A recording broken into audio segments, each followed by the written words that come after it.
With the fourth pick in the 2022 NFL Draft, the New York Jets select Sauce Gardner. Sauce Gardner is a New York Jet! Swaggy Sauce Gardner. I love Sauce. I love his tape. I love his press technique. I love his confidence. He has everything you want to see in the position. And I think Robert Saleh in this scheme is perfect. It's a hand-in-glove fit for him, man. I couldn't have picked a better place for him to land myself. They need a corner. They get Sauce Gardner, who, again, there's not a lot of humans on earth that are built the way Sauce Gardner is. 6'3.5", that long, that fast, that quick. Aggressive, gets his hands on you at the line of scrimmage, night, it's over. And then he brings a swagger that's just perfect for New York.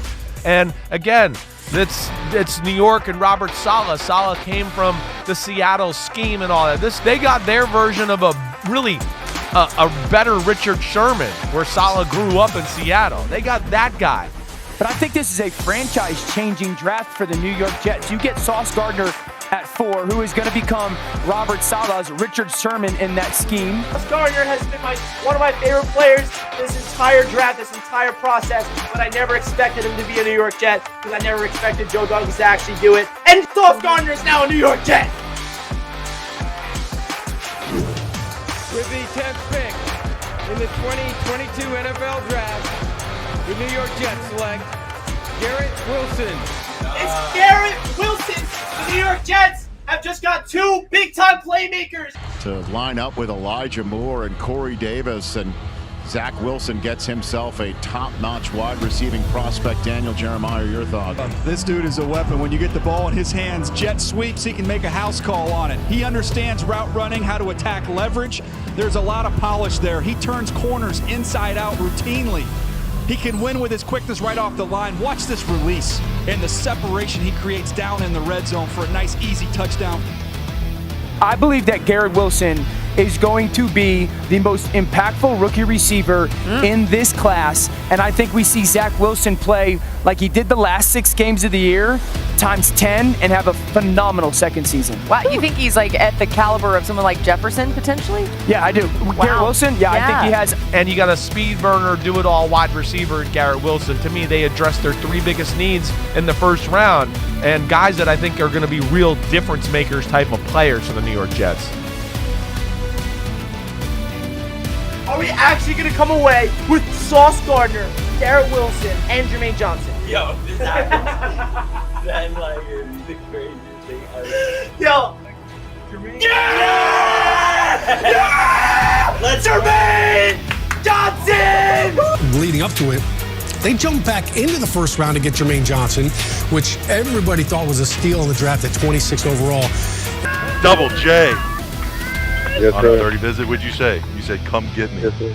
Guess what Yes, we're sir. doing? We're coming to get you. Jay! Going to be sacked. Jermaine Johnson. I'm going to go back to the Jets and Jermaine Johnson, the 26th pick. I'll tell you why. The Jets had their board. They drafted their guys at 4 and 10. Jermaine Johnson was a top 8 player on their board. I've spoken to my sources in New York. A top 8 player. And after he fell out of the top 15, Joe Douglas got on the phones and was calling everyone to trade up. He couldn't find a trade partner. And Johnson simultaneously was slipping and slipping. They got 3 of the top 8 players on their board in the first round, and they got one of them at 26th overall. The New York Jets select Breece Hall, running back, Iowa State. Breece Hall, oh my God, they got him. They went offense. They went with the best running back in the draft. The Jets with the 36th overall selection, Breece Hall, Iowa State. Rushing touchdown, 24 straight games. This is the 2-time Big 12 Offensive Player of the Year. This is the first running back, and the Jets. I think this is a good pick for the Jets. Look, I like Michael Carter. We can never have enough. Remember, that's the San Francisco offense, and we know what San Francisco did. They run guys through, and they need a lot of guys. So I think this is a good pick for them. I love Breece Hall. He was running back 1. He's the best guy in this draft in terms of making people miss.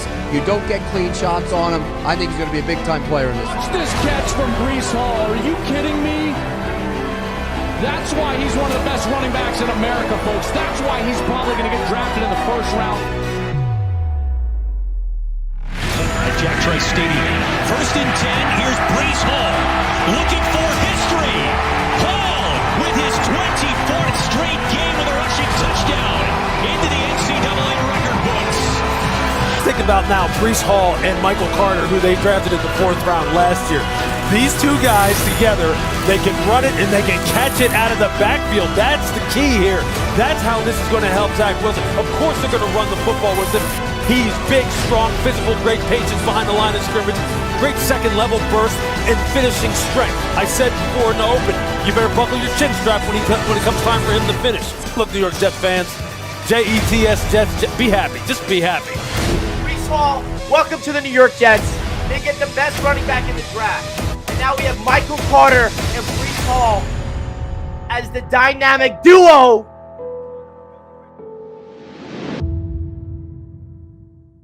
Jeremy Ruckert, oh my God!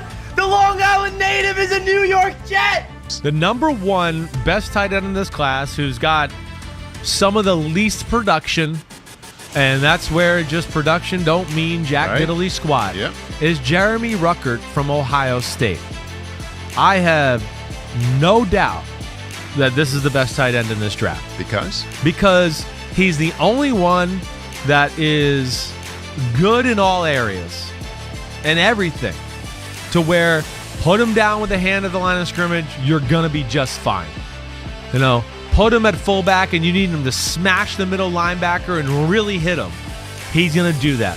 He's one of the most physical at the point of attack that way, in my opinion. Has the body and legs and the power to, you know, back it up, which I really like.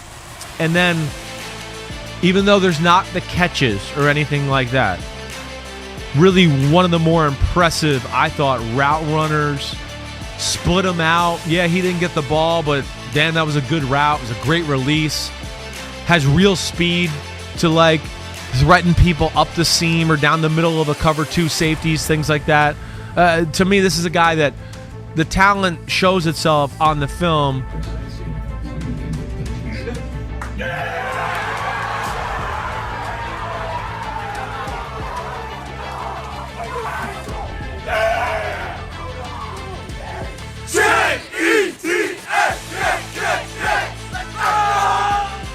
My beloved New York Jets select Max Mitchell, tackle, Louisiana Lafayette.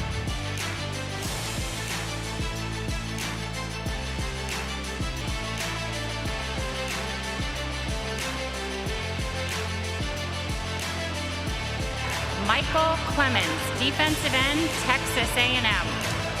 Got another big defensive end. They're going to have a couple big dudes coming up there with Jermaine Johnson. Now you add Michael Clemons, over 6'5", 263 pounds. This guy plays so hard. You can see why Robert Saleh would fall in love with him, with the effort that he plays with coming off the edge here for the Aggies. He plays with his hand down as well as he'll stand up on occasion. A lot of times he's asked to play run to pass. He doesn't just get to cut it loose as a rusher. But it's all about strength and power. Not the most nimble, not a great bender. But to me, Charles, the thing that stood out, this guy plays hard. You like the Jets too? They won the draft? Oh, they won the draft. We talked about this week how there was a lot of pressure on Joe Douglas to go out and nail this draft, and he did just that, right? They just said it. 3 out of the top 8 players on their board. We just came away with 3 first-round picks. Sauce Gardner, Garrett Wilson, and Jermaine Johnson. Absolute home run. Absolute home run.